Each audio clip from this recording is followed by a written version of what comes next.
Mahnmal is a German word meaning a monument that serves as a reminder of a tragic event and a warning that the event should not be allowed to occur again. I have chosen this word not because the Holocaust is associated with the events of the Second World War and the actions of the Nazi Party in Germany, but mainly because of its unique meaning. We have no word in English that expresses both memory and warning. A Mahnmal reminds us of terrible things that have occurred in the past, but also warns us that they might happen again in the future, if we're not careful. Indeed, since the murder of 6 million Jewish men, women and children that we call the Holocaust, there have been further genocides in Cambodia, Rwanda, Bosnia and Darfur.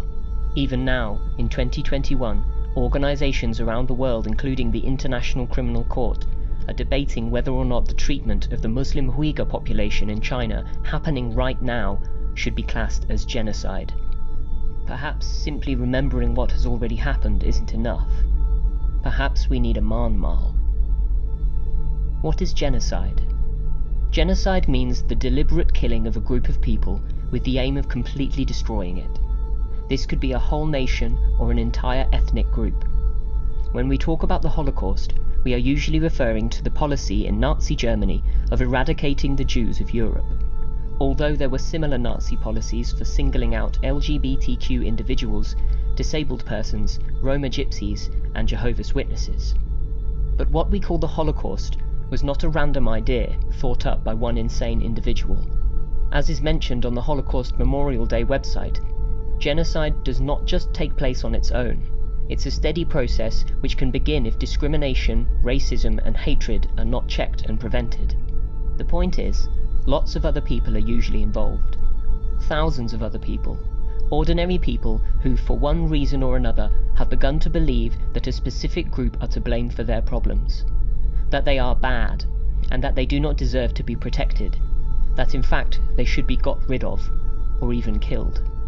Whilst Adolf Hitler and his Nazis had a big part to play in the Holocaust, they were able to do the terrible things they did by taking advantage of the natural instincts of ordinary people. Their fears, their hatred for who they see as their enemy, and their willingness to destroy or watch that enemy be destroyed on their behalf.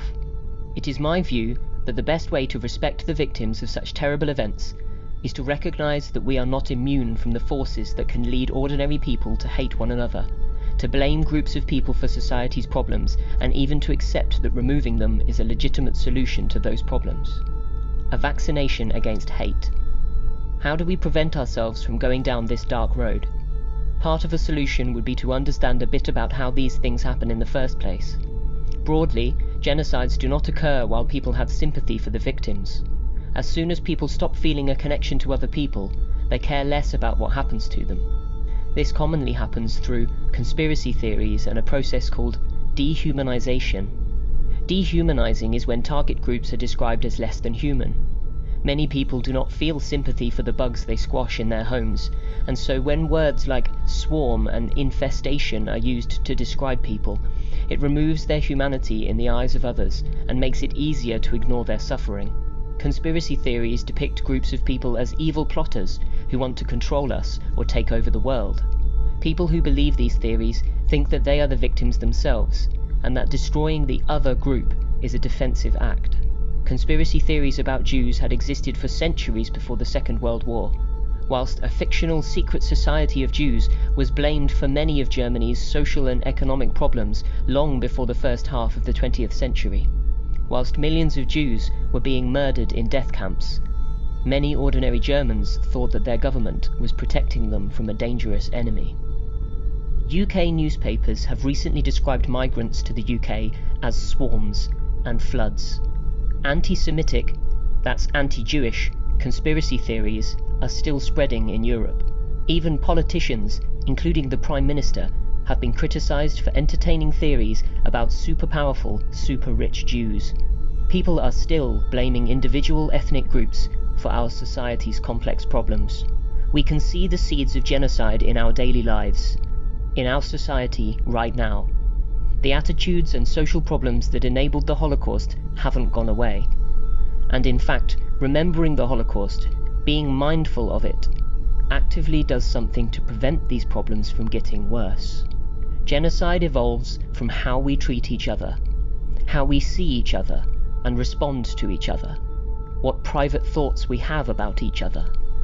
Therefore, I suggest that whilst we memorialize the events of the Holocaust and subsequent genocides today, we not only remember the loss and pain of events past, but make a pledge for now and the future to recognize the part we all play in preventing genocide. Whenever we see a newspaper headline dehumanizing a group of people, or when somebody says something racist or blames a whole group of people for problems that are most certainly far more complex, to take note of our own feelings. Of course, it's okay to feel angry when somebody does something to upset us. It's natural to want them to go away or even to hurt them back.